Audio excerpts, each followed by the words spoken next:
Topik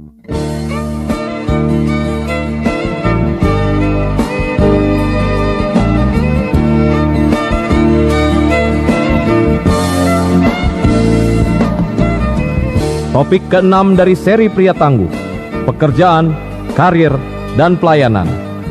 Orang yang mengetahui bagaimana selalu mendapat sebuah pekerjaan, tetapi orang yang mengetahui mengapa selalu menjadi bosnya. Selamat mendengarkan.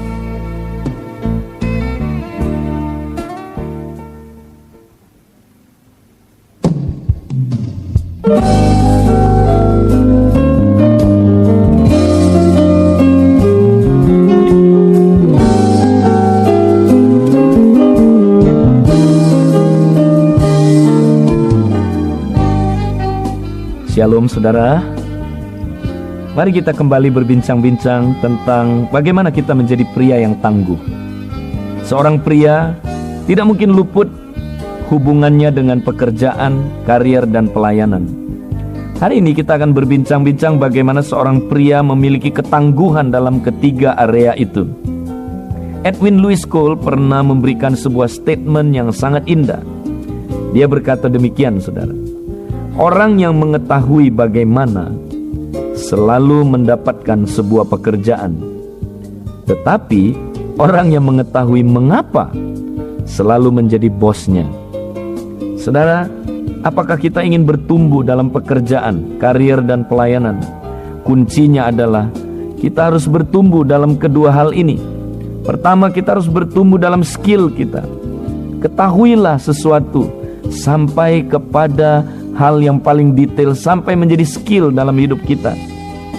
Kalau kita tidak memiliki skill, tidak ada orang yang mau memberikan kita pekerjaan, saudaraku. Tapi makin kita meningkatkan skill kita, maka semakin banyaklah saudaraku kita dapat menghasilkan, saudaraku. Tapi jangan berhenti sampai di sana.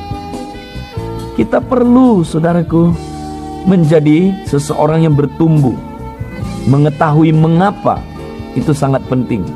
Kalau kita dapat mengetahui mengapa, biasanya kita akan jadi bos. Saudaraku, ada banyak orang yang hanya sampai level skill, tidak pernah bertumbuh dalam hikmat. Saudaraku, kita perlu menjadi seseorang yang berhikmat. Seorang petinju punya kekuatan yang luar biasa, skill memukul dan kekuatan yang hebat sekali.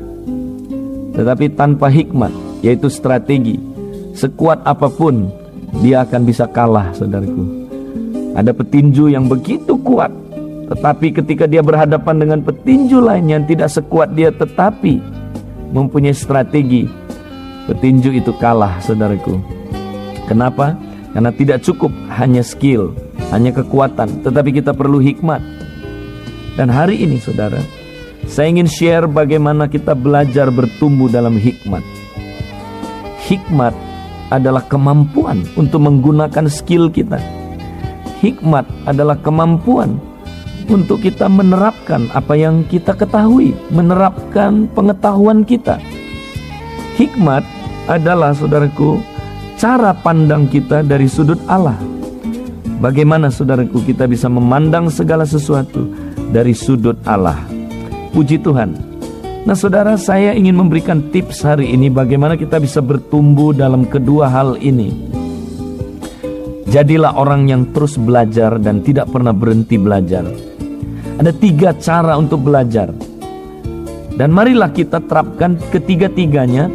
Tetapi saudaraku, terutama yang ketiga sangat penting. Yang pertama, kita tidak boleh berhenti belajar di kelas.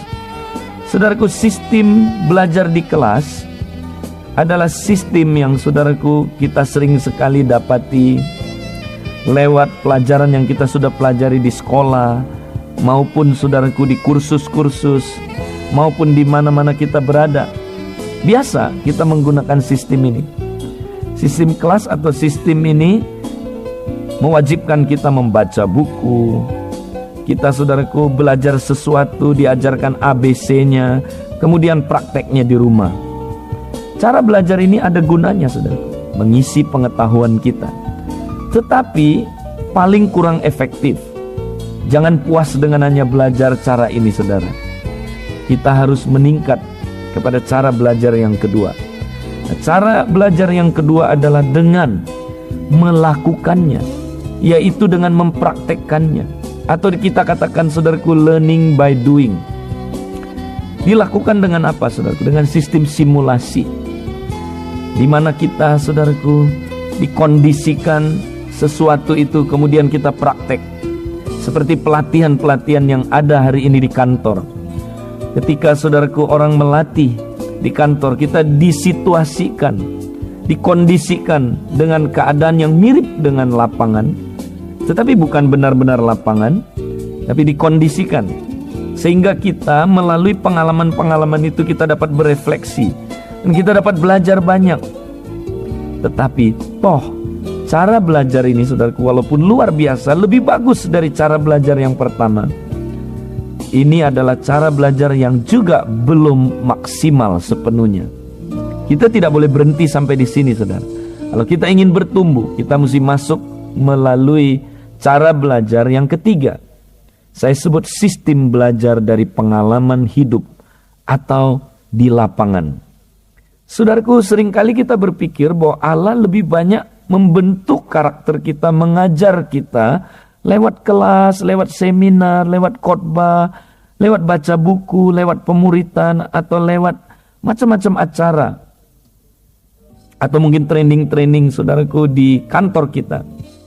Itu baik, itu semua melengkapi kita dengan sebuah pengalaman-pengalaman. Tetapi sayang, pengalaman-pengalaman yang demikian itu hanyalah pengalaman-pengalaman yang dikondisikan, bukan pengalaman real. Itu sebabnya saudara, kita perlu melengkapi cara belajar kita dengan cara belajar yang ketiga, yaitu belajarlah sehari-hari. Saudaraku, kita lihat Yesus selalu belajar sehari-hari bersama dengan muridnya. Dalam arti kata secara manusia, dia saudaraku memberikan contoh kepada murid-muridnya bagaimana belajar itu saudara. Dan dia mengajar murid-muridnya di dalam pengalaman sehari-hari. Kapan murid-muridnya belajar saudara? Ketika mereka gagal. Kapan mereka belajar skill mengusir setan? Ketika mereka gagal mengusir setan. Kapan saudaraku mereka belajar skill membangun hubungan? Ketika mereka gagal membangun hubungan, ketika mereka konflik, Yesus langsung ajar mereka. Jadi saudaraku, Tuhan senang sekali mengajar saudara di lapangan. Karena Allah kita adalah Allah yang mengajar kita sehari-hari. Saudaraku, kata belajar di dalam bahasa Ibrani adalah lamat.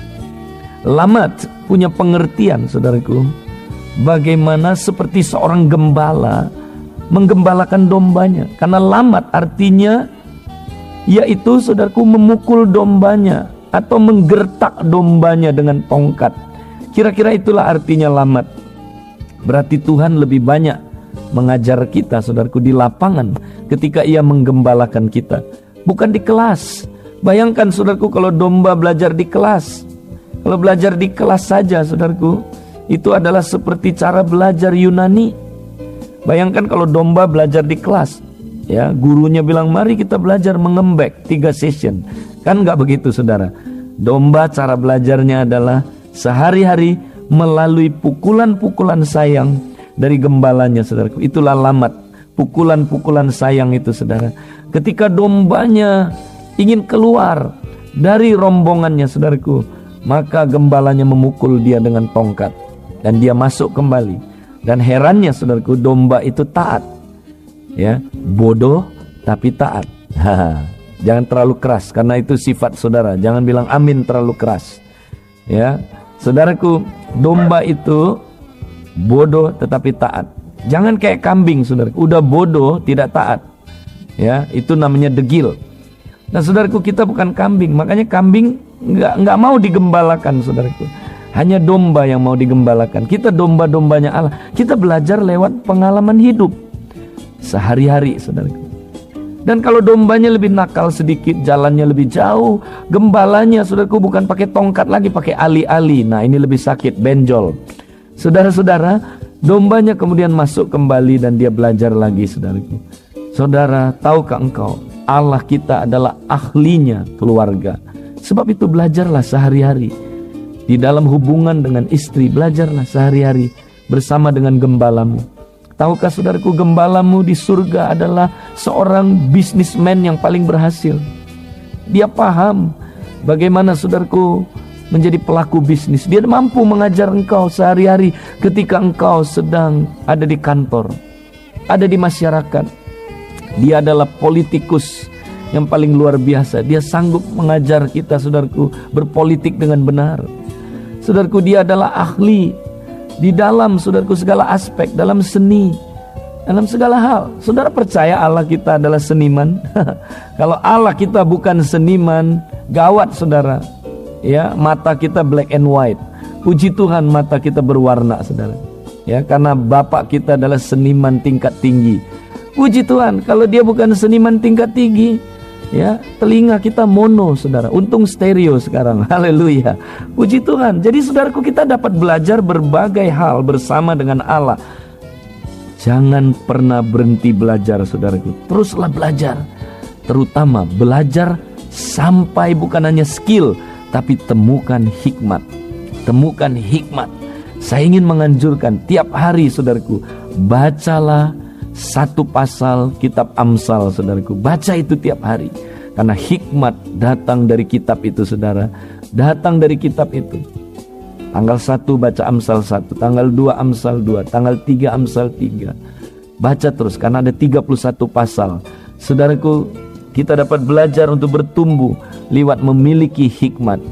Dan ingat, saudaraku, seseorang yang hanya mengetahui bagaimana, dia hanya mempunyai sebuah pekerjaan. Tetapi orang yang mengetahui mengapa selalu menjadi bosnya, saudara. Puji Tuhan, Tuhan memberkati saudara.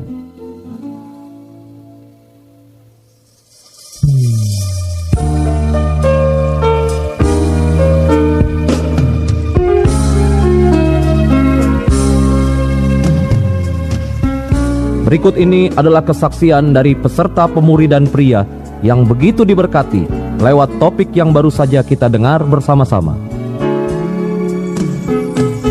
Shalom para pendengar yang terkasih di dalam Tuhan Yesus. Saya mengucapkan syukur kepada Tuhan kalau saya diberikan kesempatan untuk mengikuti Men's Camp. Saya telah berkeluarga, mempunyai seorang istri dan seorang anak yang berusia 9 tahun. Di bidang pekerjaan, saya seorang pegawai dari sebuah perusahaan farmasi asing.